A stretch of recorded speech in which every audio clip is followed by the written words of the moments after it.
Good morning everyone and most welcome to another lecture of current electricity। अभी तक हमने दो लेक्चर करंट इलेक्ट्रिसिटी का पढ़ा है और इस दो लेक्चर में हमने एक्स्ट्रा कॉन्सेप्ट ही पढ़ी है जो 10th के सिलेबस से बहुत स्लाइटली कनेक्टेड है। और वो टॉपिक क्या क्या था, चार्ज क्या होता है और उसके बाद चार्ज की प्रॉपर्टीज क्या होती है। इतने चीजों के बारे में जानकारी लेने के बाद आज हम पढ़ने वाले हैं एक बहुत ही फेमस रूल, एक बहुत ही फेमस लॉ जिसको कहा जाता है कूलम्ब्स लॉ।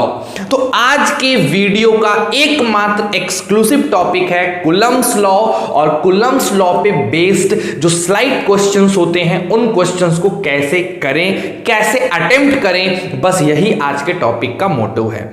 ये तीसरा लेक्चर है। चौथे लेक्चर में हम चार्जिंग के बारे में जानेंगे कि आखिर चार्ज, किसी भी ऑब्जेक्ट पे चार्ज कैसे जनरेट करते हैं, कैसे लाते हैं। और उसके बाद तब जाके मेरे पांचवें लेक्चर से मेरे क्लास 10th का एक्चुअल सिलेबस स्टार्ट होगा। प्रीवियस जो 4 लेक्चर्स हैं उन सारे लेक्चर्स में हम एक्स्ट्रा कॉन्सेप्ट ही सीख रहे हैं। आ रही है बात समझ में? तो बिना देर किए लाइक करो, शेयर करो, सब्सक्राइब करो और उससे भी ज्यादा इंपॉर्टेंट प्रेजेंट सर कहना मत भूलना। और ध्यान से कूलम्ब्स लॉ जो कि बहुत ही फेमस और बहुत ही इंपॉर्टेंट है आपके आगे के जनरेशन के लिए, उसको जरा हम लोग समझते हैं। सर जी, तो आज जो बात करने वाले हैं बच्चों हम लोग, वो है हमारा COLOUMB, कूलम्ब्स। क्या मिलेगा हमें बताओ? कूलम्ब्स लॉ के बारे में हमने बात करने वाले हैं कि भैया मेरा कूलम्ब्स लॉ क्या होता है। कितनों को लग रहा है कि कूलम्ब्स की स्पेलिंग सही नहीं है बल्कि गलत है? ओके, तो आज हम लोग स्टार्ट करने वाले हैं कूलम्ब्स लॉ। ध्यान से देखो बच्चों, हम लोग आज बात करने वाले हैं अपने सबसे इंपॉर्टेंट लॉ। और वो लॉ क्या है बताओ? वो है कूलम्ब्स लॉ। बहुत ही इंपॉर्टेंट लॉ, बहुत इंपॉर्टेंट। हालांकि आपके क्लास 10th के किसी भी बुक में, चाहे तुम NCERT ले लो या कोई भी बुक उठा लो, उस बुक में इस लॉ का जिक्र नहीं है, इस लॉ के बारे में नहीं पढ़ाया गया है।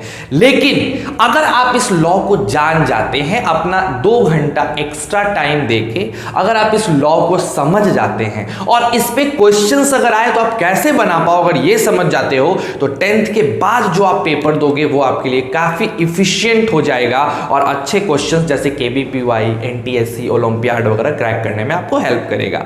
और हमारा, मैंने जैसा कि बताया, 5वें लेक्चर से एक्चुअल सिलेबस स्टार्ट हो जाएगी। तो सिलेबस की चिंता ना करें और जो पढ़ा रहे हैं उसको ध्यान से पढ़ें। तो कूलम्ब्स लॉ की बात हम लोग कर रहे हैं। सर जी क्या है कूलम्ब्स लॉ? तो समझो, एकदम गौर से समझना। कूलम्ब साहब ने 2 स्टेटमेंट दिया था। 2 स्टेटमेंट क्या था? उन्होंने कहा कि द इलेक्ट्रिकल फोर्स, एकदम ध्यान से देखना, the electrical force between 2 charged particles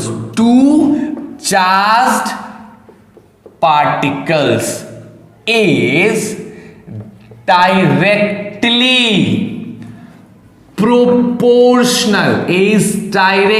proportional to the product of the charges। एकदम ध्यान से समझना, एकदम ध्यान से। उन्होंने कहा कि जो इलेक्ट्रिकल फोर्स 2 चार्ज के बीच जनरेट होता है वो इलेक्ट्रिकल फोर्स डायरेक्टली प्रोपोर्शनल होता है चार्ज के प्रोडक्ट के बराबर, है ना? ये उनकी पहली स्टेटमेंट थी।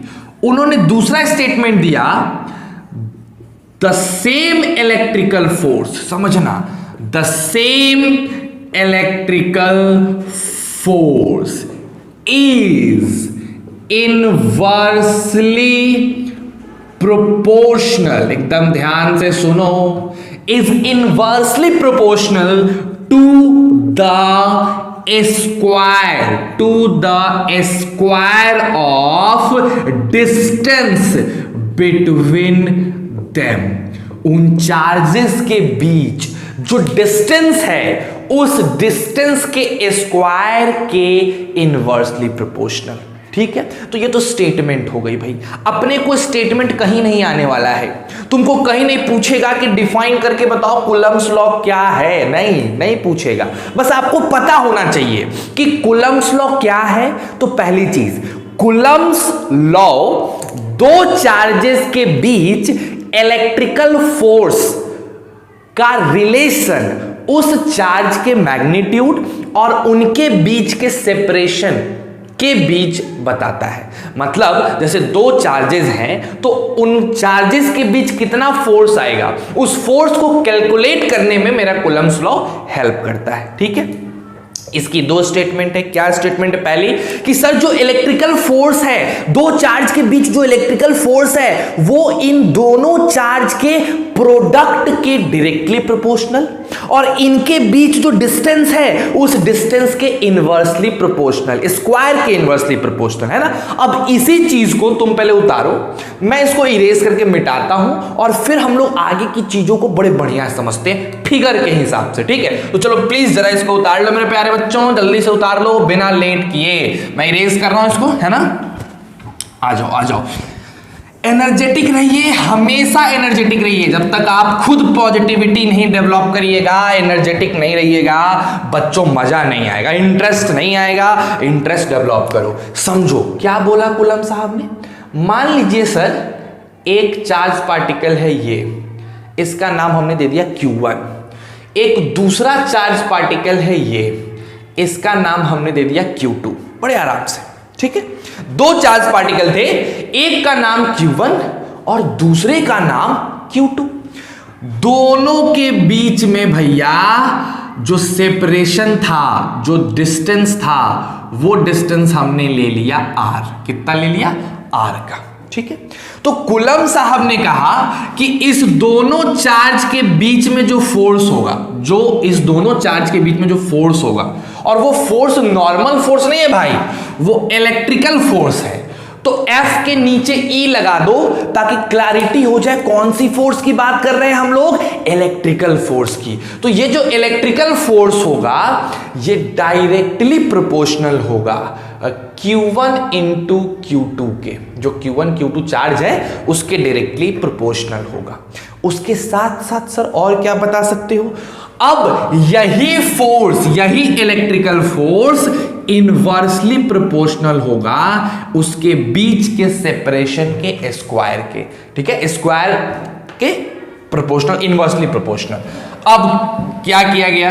इक्वेशन 1 को और इक्वेशन 2 को कंबाइन किया गया। इक्वेशन 1 एंड इक्वेशन 2 को कंबाइन किया गया, तो हमें मिल गया कि ये इलेक्ट्रिकल फोर्स कुछ ऐसा प्रोपोर्शनैलिटी के साइन को निभा रहा है। ठीक है, हमने कहा इस प्रोपोर्शनैलिटी के साइन को हटाओ, रिमूव करो।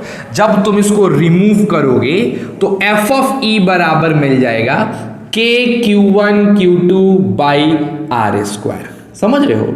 यहां पे जो K आया, ये K एक प्रोपोर्शनैलिटी कांस्टेंट है और इस K की वैल्यू होती है 9 इंटू 10 पे पावर 9 इंटू 10 पे पावर 9 होती है। अगर इसका यूनिट निकालना चाहो तो F के इधर लेके जाओ तो हो जाएगा तुम्हारा न्यूटन मीटर स्क्वायर पर कूलम्ब स्क्वायर। ठीक है, सिंपल सी कॉन्सेप्ट है। तो आपका क्या हो गया? ये फोर्स हो गया, K की वैल्यू हो गई। कोई दिक्कत है? कहीं कोई प्रॉब्लम इसमें नहीं। तो अगर कोई दो चार्जेस हो, एक हो Q1 दूसरा हो Q2 और उनके बीच का सेपरेशन हो R, और हम आपसे बोले कि calculate the force between them, calculate the electric force between them, तो आप इस फॉर्मूले का यूज करोगे और इस फॉर्मूले का यूज करके ये वैल्यू निकाल लोगे। बोलो क्लियर है? अच्छा चलो बताओ, एक बार बताओ कूलम्ब्स लॉ क्या है? कूलम्ब्स लॉ एक ऐसा लॉ है जो दो चार्जेस के बीच इलेक्ट्रिकल फोर्स कैलकुलेट करने में मदद करता है। ठीक है, कूलम्स लॉ के दो स्टेटमेंट हैं। पहला स्टेटमेंट है कि the electrical force between two charge particles is directly proportional to the product of them, and the second statement is what? The electrical force between two charged particle is inversely proportional to the square of distance between them. Simple सी बात थी, और उन्हीं चीज को हमने combine किया और एक फॉर्मूला निकाल दिया, electrical force is equal to K Q1 Q2 by are square. बोलो कोई दिक्कत है? अगर है तो बोलो, नहीं है ना, बस फटाक से इसको उतार लीजिए और उसके बाद हम लोग इस पे छोटे छोटे क्वेश्चन से बड़े लेवल के क्वेश्चंस तक पहुंचेंगे। ठीक है, चलो उतार लो इसको बच्चों, जल्दी से उतार लो इसको, कूलम्स फोर्स को। बहुत छोटी सी बात है कूलम्स लॉ, लेकिन इस पे क्वेश्चन बहुत अच्छा बेहतरीन क्वेश्चन बनता है ना, बहुत बढ़िया। हम लोग छोटे लेवल से क्वेश्चन स्टार्ट करेंगे और एकदम अच्छे लेवल तक क्वेश्चंस को लेके जाएंगे। ठीक है, न्यूमेरिकल पे फोकस करना है हमें, थ्योरी के साथ न्यूमेरिकल भी बनाना है। आ जाओ, जैसे हम न्यूमेरिकल की बात करें, आज का पहला क्वेश्चन, ठीक है, कह रहा है कि two charges A and B are separated by, समझना बात को, two charges A and B are separated by 2 meter from each other. ठीक है, if A carry 3 coulomb and B carry 5 coulomb, then find the electrical force between them। दोनों plus charge है, ठीक है, दोनों के बीच क्या निकालना है? इलेक्ट्रिकल फोर्स निकालना। एकदम सिंपल समझना, ये सबसे छोटा क्वेश्चन है बच्चों, इससे ज्यादा आसान क्वेश्चन नहीं हो सकता। ये फॉर्मूला पुटिंग क्वेश्चन है, बस फॉर्मूला पे पुट करो और आंसर पालो। फॉर्मूला पुटिंग क्वेश्चन क्या है, आ जाओ देखते हैं क्या कह रहा है क्वेश्चन में। सॉल्यूशन लिखेंगे बच्चों। देखो मेरे पास दो चार्ज है, एक है A और एक है B।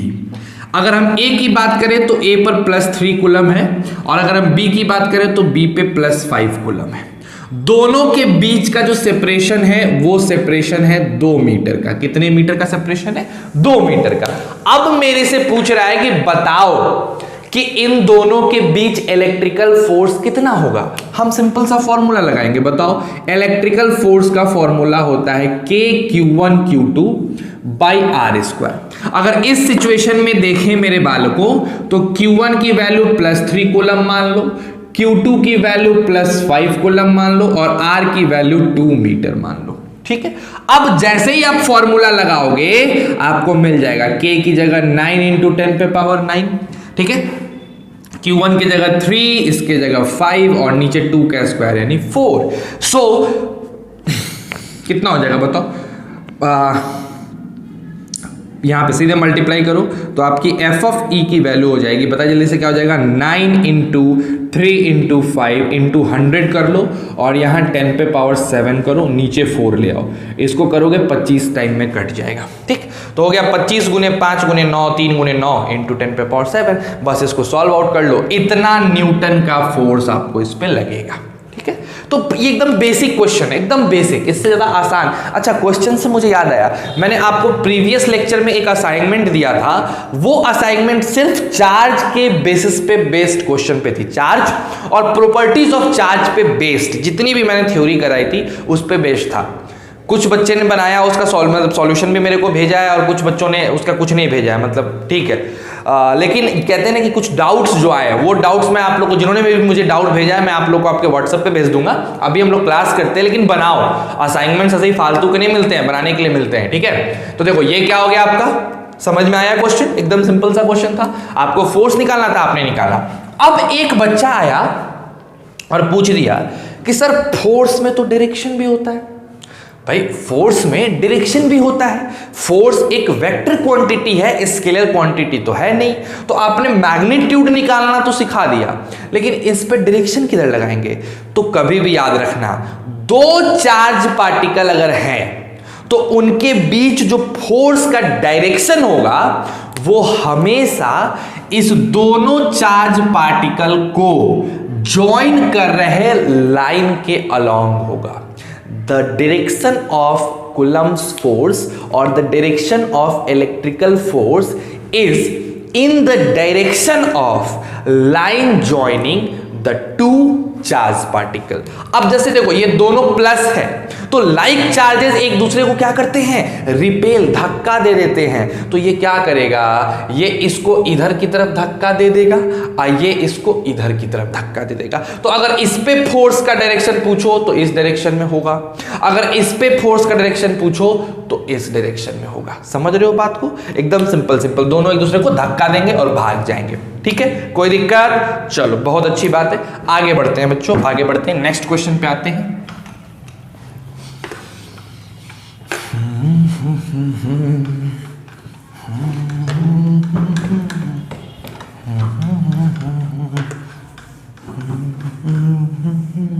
चलो एक तो ये क्वेश्चन हो गया।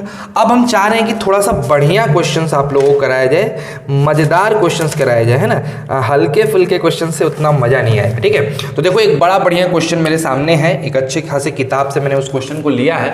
क्वेश्चन है आपका दूसरा नंबर क्वेश्चन, देखो मजेदार क्वेश्चन है। कहता है अ फ्री पिथ बॉल, पिथ असल में एक मटेरियल का नाम है, पिथ बॉल पी ऑफ 10 ग्राम, कितने ग्राम का है वो बॉल? 10 ग्राम का, और उसके ऊपर कुछ चार्ज है, कैरीज अ पॉजिटिव चार्ज, एक पॉजिटिव चार्ज कैरी करता है, कितने का? ऑफ 5 × 10 पे पावर -8 कूलम का। अब पूछा जाता है what must be the nature and magnitude of charge that should be given to another pith ball Q, है ना, fixed 7 centimetre below the former ball so that the upper ball is stationary। समझो, अब बड़े आराम से, पहले question समझना जरूरी है बच्चों। क्वेश्चन देखने में बहुत बड़ा है, लग रहा है कि सर बाप रे बाप इतना बड़ा क्वेश्चन, अरे भैया देखने में बड़ा है, लेकिन जब भी कोई बड़ी चीज होती है उसमें सारी जानकारी होती है, छोटे चीजों में जानकारी नहीं होती है, तो फिर उसको बहुत ध्यान से समझना पड़ता है। लेकिन जो बड़ी चीजें हैं उसमें तो सारी जानकारी है आपके पास, है ना। आ जाओ देखते हैं कैसे समझते हैं। कह रहा है कि एक पिथ बॉल है जो फ्री है, फ्री माने फ्री में मिलेगा नहीं, फ्री का मतलब है कि वो मूव कर सकता है। कभी भी फिजिक्स में अगर फ्री शब्द यूज करे इसका मतलब समझना कि वो मूव करने के लिए फ्री है, उसको चिपका के या बांध के नहीं रखा गया, वो मूवेबल है, वो मूव कर सकता है। तो ये जो बॉल पी है वो पिथ का बना हुआ है। पिथ जैसे प्लास्टिक एक क्या होती है, प्लास्टिक आपकी एक मटेरियल है ना, उसी तरह पिथ भी एक मटेरियल है। ठीक, तो एक पिथ बॉल है जो फ्री है, मूव कर सकता है, उसका नाम क्या दिया गया है? पी। तो समझो, सीन समझो क्या है। पी कितने ग्राम का है बताओ? 10 ग्राम का। चलो यहाँ पे मैंने एक गोला बना लिया, ये मेरी पिथ बॉल हो गई, इसका नाम मैंने पी दे दिया। अच्छा इसका बताओ, अगर इसका मैं मास पूछूं तो मास कितना ग्राम है मेरे भैया? 10 ग्राम है। अच्छा इसके ऊपर एक चार्ज है, ये चार्ज कैसा है बच्चों? पॉजिटिव चार्ज है। ओ तो भैया जी प्लस चार्ज लिए हुए हैं 5 × 10 पे पावर -8 कूलम का। ठीक है, यहां तक की बात समझ में आई? यहां तक का बात बोलो समझ आया कि नहीं? एकदम तोड़ तोड़ के। एक फ्री पिथ बॉल है पी जो 10 ग्राम का है, इसके ऊपर पॉजिटिव चार्ज है 5 × 10 पे पावर -8 कूलम का। भैया मैंने सारी जानकारी यहां लिख दी, ये फ्री है, ये मैंने लिखा, इसको समझो कि ये मूव कर सकता है, ये मूव कर सकता है, ठीक है क्या। अब आगे पढ़ते हैं, what must be the nature, समझ लो ना, पॉजिटिव की नेगेटिव, ये होती है nature. What must be the nature and magnitude, अच्छा मैग्नीट्यूड भी पूछ रहा है, ऑफ चार्ज, किसका, चार्ज का, जो कि एक दूसरे पिथ बॉल Q को दिया जाए। अच्छा ठीक है, ये Q कहां फिक्स्ड है, अच्छा देखो Q के बारे में क्या बोला, Q कैसा है, फिक्स्ड, Q मूव नहीं कर सकता है। अच्छा यानी इससे 7 मीटर के दूरी पे, 7 सेंटीमीटर सॉरी 7 सेंटीमीटर के दूरी पे एक दूसरी बॉल है, इसका नाम है Q, ठीक है। ये Q के ऊपर अपने को नहीं पता कौन सा चार्ज देंगे, मान लेते हैं Q चार्ज देंगे, कौन सा, वो बाद में, कौन सा, वो बाद में। इस तरीके से हमको चार्ज देना है कि ये ऊपर वाला बॉल हवा में ही रहे, स्टेशनरी। अब क्वेश्चन समझना, अब मैंने पूरे क्वेश्चन को पढ़ दिया, आप समझाता हूं। एक बॉल है जो नीचे है, रुको जरा मैं मार्कर रख लूं, एक बॉल है जो नीचे है, ये समझ लो बॉल है, इमेजिन करो कि यहां पे एक बॉल है, ठीक है, दिख रहा चाहिए तुमको, दिख रहा है, बॉल दिख रहा है, इमेजिन करो कि ये बॉल है, देखो देखो बॉल है ये, ठीक है, क्या है, बॉल है, ऐसे करके खेलो इसको, बॉल है। इस बॉल पे के ऊपर, इस बॉल से 7 सेंटीमीटर ऊपर एक और बॉल है, एक बॉल नीचे है, एक बॉल ऊपर है, एक बॉल नीचे है, एक बॉल ऊपर है, ठीक है। अब इस बॉल पे एक तरीके से समझो, रुको मैं तुम लोग को विजुअलाइज करा नहीं पा रहा हूं, है ना, एक सेकंड रुको जरा, चलो देखो जरा, देखो इससे समझने की कोशिश करो। एक बॉल ये हो गया और एक बॉल ये हो गया, दो अलग अलग बॉल है, ठीक है। जो नीचे वाला बॉल है वो है Q, जो ऊपर वाला बॉल है वो P, समझना मेरी बात को, जो नीचे वाला बॉल है वो है Q और जो ऊपर वाला बॉल है P। इस P के ऊपर, P का जो मास है वो 10 ग्राम है, देखो फिगर में देखो, P का मास कितना है, 10 ग्राम है, और P के ऊपर चार्ज दे दिया गया पॉजिटिव चार्ज, कितने का, 5 कूलम का, 5 × 10⁻⁻8 कूलम का। अब पूछ रहा है कि नीचे वाले चार्ज पे, नीचे वाले बॉल पे कितना चार्ज दे कि ये हवा में ऊपर ही लटका रहे, ये ऐसे नीचे ना आए, छोड़ोगे तो, सॉरी इसको छोड़ोगे तो ये नीचे आएगा, जब छोड़ने पे ये नीचे आ रहा था तो ये नीचे नहीं आना चाहिए, ये ऊपर हवा में लटक जाना चाहिए, समझ रहे हो। तो नीचे से कोई ना कोई इसको ऊपर धक्का देने वाला चाहिए, तो अगर ये प्लस चार्ज का है तो नीचे भी जो चार्ज होगा वो प्लस अमाउंट का ही होना चाहिए, तब ना प्लस को प्लस धक्का देगा। अगर यहां माइनस ले लोगे तो ये माइनस इसको खींच लेगा, समझ रहे हो बात को, ये प्लस चार्ज यहां पे रहेगा, नीचे भी प्लस चार्ज है, ऊपर भी प्लस चार्ज है, तब ना प्लस प्लस को धक्का देगा तो ये ऊपर ही रहेगा, समझ रहे हो बात को। इसको तो ऊपर ही रखना है, स्टेशनरी रखना है, ऊपर फिक्स हो जाना चाहिए ये चीज, ठीक है। तो अब इस पे कौन सा चार्ज देना होगा, इस Q पे जो तुमको चार्ज देना होगा वो चार्ज होगा प्लस नेचर का, तो हम मान लेते हैं इस पे चार्ज कैसा है, प्लस, तो नेचर तो पता चल गया पॉजिटिव, लेकिन कितना, तो समझो कितना। इस बॉडी पे ये फोर्स लगाएगा ऊपर की तरफ, जो फोर्स लगाएगा कौन सा फोर्स है, इलेक्ट्रिकल फोर्स है, ठीक है। और इस बॉडी पे ग्रेविटी इसको नीचे खींचेगा mg अमाउंट से, कितने अमाउंट से, सोचना ध्यान से कि इस बॉल पे एक फोर्स नीचे लग रहा है, अर्थ इसको mg से खींच रहा है, नीचे आओ नीचे आओ, ये क्या कर रहा है, भाई मेरे पास चार्ज है, हम तुमको धक्का दे रहे हैं Fe अमाउंट से। तो जब मेरा ये ऊपर वाला फोर्स और नीचे वाला फोर्स दोनों बराबर हो जाएगा, तब ना ये ऐसे स्टेशनरी रुका रहेगा। मान लो हमको नीचे से कोई धक्का दे रहा है, हम नीचे जा रहे हैं, तो हम ऐसा ही कब लटके रहेंगे, जब मेरा नीचे से धक्का देने वाला फोर्स और ऊपर से जो फोर्स लग रहा है दोनों बराबर हो जाए, यानी Fe बराबर mg हो जाएगा। चलो Fe का फॉर्मूला बताओ, K Q1 Q2 R square, और mg का फॉर्मूला m कितना है, 10 ग्राम, इसको किलोग्राम में बदल दो तो 1000 से डिवाइड करेंगे और g के जगह 10 लिख लो, g ले लो 10, कोई दिक्कत नहीं है। चलो आ जाओ, इसको जरा सॉल्व कर लेते हैं हम लोग, यहां सॉल्व करते हैं, ठीक है, यहां थोड़ा सा जगह है, k की जगह 9 × 10⁻⁹, Q1 कितना चार्ज है बताओ, ये वाला चार्ज Q1 मान लो, तो क्या हो जाएगा 5 × 10⁻⁸। नेक्स्ट Q का पता नहीं, उसको Q छोड़ दो। R स्क्वायर कितना बताओ, 7 सेंटीमीटर, तो 7/100 मीटर गुने 7/100, ये किसके बराबर हो गया, 100/10 1000 के टक टका टक टका टक कट गया। अच्छा बताओ ये कट गया। अब देखो ये 100 ऊपर, ये भी 100 ऊपर जाएगा। देखो क्या हो जाएगा, 9 5 जा 45 इंटू 10 पे पावर 9 इंटू 10 पे पावर 8, और ये जब ऊपर जाएगा तो हो जाएगा 10 पे पावर 4, और नीचे हो जाएगा 7 7 जा 49 इज इक्वल टू 1/10। ठीक है, समझ रहे हो बात को। अच्छा Q लगा रहेगा, ये Q भी रहेगा। ठीक है, तो यहां से Q की वैल्यू आ गई 49, इधर चला गया, नीचे कितना आ गया बताओ 45 इंटू 10 पे पावर 9 प्लस 4, 9 प्लस 4 13, एक 14 में से 8 चला गया, कितना हो जाएगा 10 पे पावर 6। ठीक है, अब इसकी यहां से इसको सब सॉल्व करोगे तो Q का वैल्यू आ जाएगा 49/45 इंटू 10 पे पावर -6 कूलम। ठीक है, अब इसको सॉल्व कर लो, जो वैल्यू आया आपका वही आंसर हो जाएगा। तो देखो मेन था ये, देखो ये 9th क्लास के कॉन्सेप्ट को 10th में मिला दिया। क्या किया, आपको 9th को ग्रेविटी वाला कॉन्सेप्ट ला दिया कि भैया ये नीचे गिर रहा है तो ये गिरना नहीं चाहिए, ये इसको ऊपर ही ढकेलता रहे, तो इसके लिए प्लस चार्ज देना होगा। कितना देना होगा, तो इतना देना होगा। ठीक है, चलो बढ़िया लगा होगा क्वेश्चन, इसको उतार लो, फिर हम लोग आगे की तरफ बढ़ते हैं। चलिए जल्दी से इसको उतार लीजिए बच्चों, फटाक से उतारिए, है ना। फिर नेक्स्ट क्वेश्चन पे आएंगे।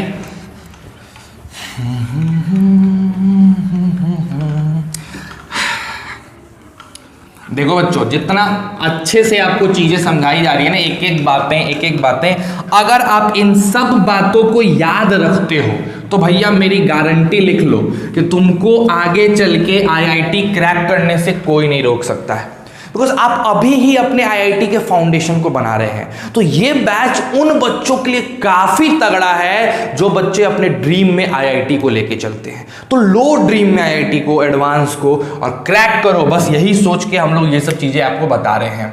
आइए तीसरा क्वेश्चन देखिए। तीसरा क्वेश्चन बड़ा शानदार है बाबू। कह रहा है force of attraction between two point charges placed at a distance d is f, है ना। अब कह रहा है what distance apart should they be kept in the same medium so that the force between them is 2F। समझो, एकदम आराम से समझो क्या क्वेश्चन है। Force of attraction between 2 point charge, 2 point charge है, एक यहां और एक यहां, इसको ले लो Q1 और इसको ले लो Q2। इनके बीच का डिस्टेंस है मेरे बच्चों D। तो जब D डिस्टेंस था यानी कि सिचुएशन 1 में, तो यहां जो फोर्स था वो F के बराबर था। अब कह रहा है कि चार्ज सेम रहे, कोई दिक्कत नहीं है, चार्ज इसका क्या रहे, सेम रहे, लेकिन अब हम डिस्टेंस कितना कर दें, चार्ज Q1 Q2 ही रहे, हम डिस्टेंस कितना कर दें, x मान लो कर देते हैं, कितना डिस्टेंस कर दें कि मेरा फोर्स F के बजाय 2F हो जाए। ठीक है, समझ रहे हो बात को। तो चलो आज जरा फर्स्ट केस में देखते हैं। फर्स्ट केस के हिसाब से जो मेरा F है वो KQ1 Q2 बाई d² हो जाएगा, और सेकेंड केस के हिसाब से मेरा जो 2F होगा वो हो जाएगा KQ1 Q2 बाई x²। तो हम F की जगह ये वाला वैल्यू प्लेस कर दें, ये वाली वैल्यू को इस F की जगह रख दें, तो 2 into KQ1 Q2 by d² is equal to KQ1 Q2 by x²। KQ1 Q2 cut गया, x² इधर आया, बाकी सब चीजें उधर गई, तो x² is equal to d² by 2। तो x की वैल्यू क्या हो गई, d/√2। यानी अगर हम इसके डिस्टेंस को d/√2 कर देते हैं, d/√2 कर देते हैं, तो जो फोर्स F लग रहा था अब वो फोर्स 2F लगने लग जाएगा, यानी जस्ट प्रीवियस का डबल लगने लग जाएगा। अगर इसी तरीके से हम तुमको 3F दे दें तब, 4F दे दें तब, 5F दे दें तब, 6F दे दें तो कैसे निकालोगे? इसका एक जनरल तरीका तुमको समझा देते हैं, पहले इसको उतार लो, ठीक है? एक ट्रिक बताते हैं, पहले इसको उतार लीजिए, ठीक है? चलिए बच्चों, प्यारे बच्चों, उतार लो फटाक से।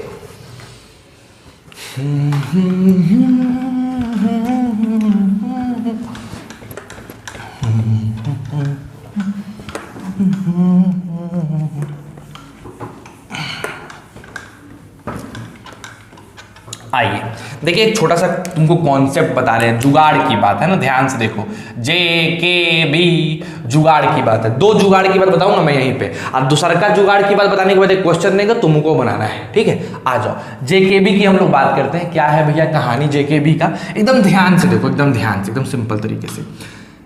एक चार्ज यहां, दूसरा चार्ज यहां, ठीक है? अब इसके बीच पहले थी डिस्टेंस D और फोर्स था F। अब हम कितना डिस्टेंस कर दें? क्या है भैया JKB? कितना, समझना, एकदम आराम से समझो, डिस्टेंस कर दें, कितना डिस्टेंस कर दें कि मेरा F जो है, यानी जो नया फोर्स होगा, न्यू फोर्स जो है वो KF हो जाए। KF मतलब NF हो जाए, N टाइम्स F हो जाए। जैसे नया फोर्स दुगना हो जाए, 2F हो जाए, नया फोर्स तिगुना हो जाए, 3F हो जाए। कितना कर दें, डिस्टेंस कितना कर दें? तो उस कंडीशन में आंसर होता है कि आप नए डिस्टेंस को, समझना, नए डिस्टेंस को D/√n कर दीजिए। क्या कर दीजिए? D/√n। जैसे ही आप नए डिस्टेंस को D/√n करेंगे, आपका फोर्स NF हो जाएगा। यानी अगर बोलेगा तिगुना फोर्स चाहिए तो डिस्टेंस D/√3 कर दो, अगर 8 गुना फोर्स चाहिए डिस्टेंस D/√8 कर दो, अगर 1 लाख गुना टाइम फोर्स चाहिए D/1 लाख कर दो। अभी हमें दुगना फोर्स चाहिए था, हमने आंसर दिया था D/√2। अब मान लो तुमको एग्जाम में ऑब्जेक्टिव क्वेश्चन आ जाए और बोले कि initially the two charges is separated by distance D, the force operating between them is F, the force operating between them is F. After a while the force become 5F, then what should be the distance if the charge remains same? तो distance हो जाएगा D/√5। फट से answer मारोगे, पट से तुमको answer मिल जाएगा। समझ रहे हो बात को? एकदम आसानी से इसको उतार लीजिए, ठीक है? चलिए फटाक से, ये JKB 1 हो गया आपका, है ना? आइए आगे बढ़ते हैं बच्चों, आगे के क्वेश्चंस को देखा जाए, जरा सा आगे क्वेश्चंस देखते हैं क्या हो सकता है ना? आइए नेक्स्ट जो हमारा एक क्वेश्चन है वो भी बड़ा ही बढ़िया बेहतरीन क्वेश्चंस में हम लोग उसको काउंट करते हैं, बट उसके लिए हमको तुमको एक कॉन्सेप्ट बताना पड़ेगा, लेकिन कोई नहीं, आ जाओ देखते हैं क्वेश्चन क्या है। क्वेश्चन कह रहा है कि a charge of magnitude Q, of magnitude capital Q, है ना, is divided into 2 parts, is divided into 2 parts. 2 parts में डिवाइड हो गया, एक Q हो गया और दूसरा बड़का Q में से छोटका Q घटा दिए, जो बचा था वो चार्ज था, सच दैट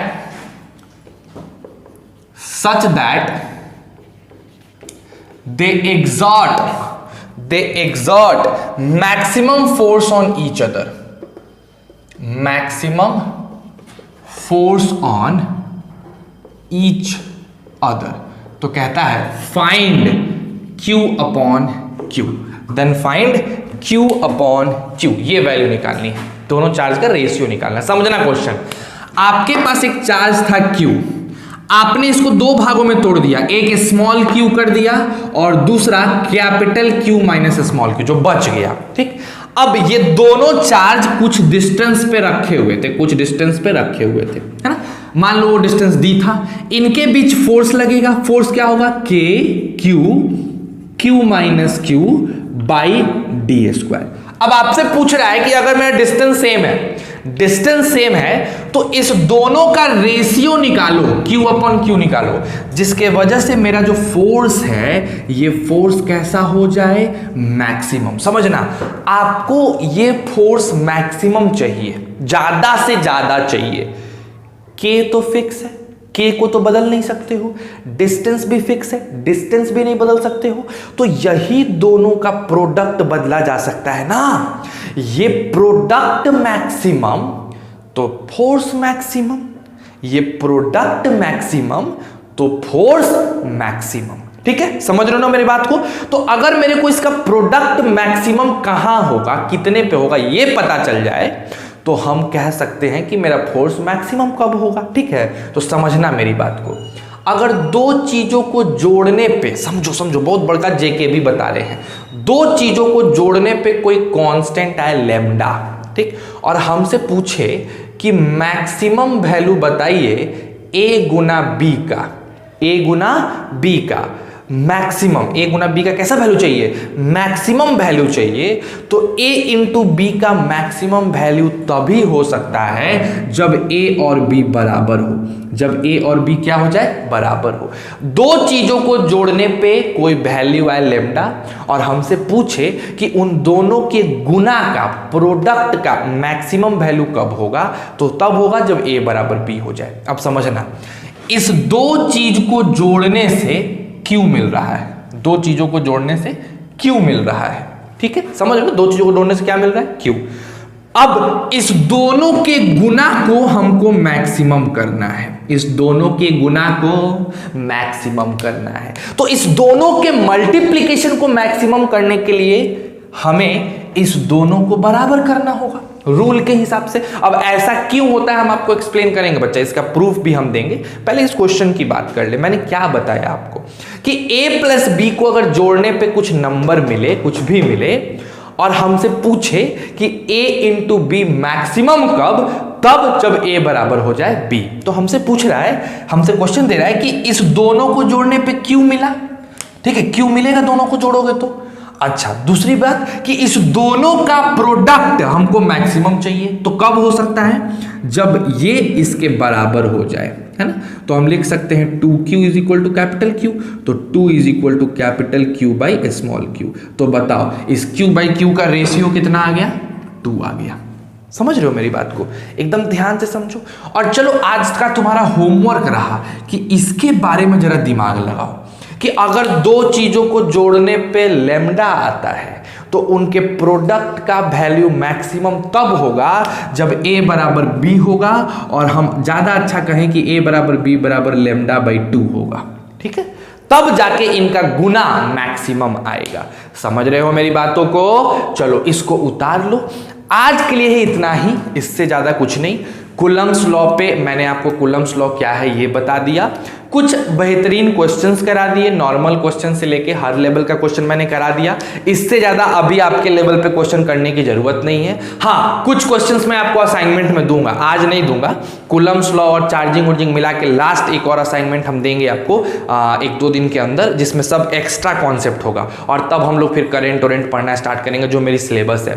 तो अभी 2 लेक्चर्स और आएंगे बच्चों, 2 लेक्चर्स, आज के लेक्चर के बाद 2 लेक्चर और आएगा कल और परसों, जिसमें हम थोड़ा कुछ और एक्स्ट्रा चीज, वो एक्स्ट्रा नहीं है, वो आपके जैसे हम पढ़ेंगे कि कितने टाइप्स के मटेरियल होते हैं, conductor, insulator, semi conductor, super conductor, ये सब पढ़ेंगे हम लोग। ठीक, और किस तरीके से चार्जिंग करते हैं, ये 2 कॉन्सेप्ट को पढ़ने के बाद तब हम लोग मेन डिफाइन करेंगे कि करंट क्या होता है। ठीक, तो करंट को समझने के लिए इतना समझना बहुत जरूरी था।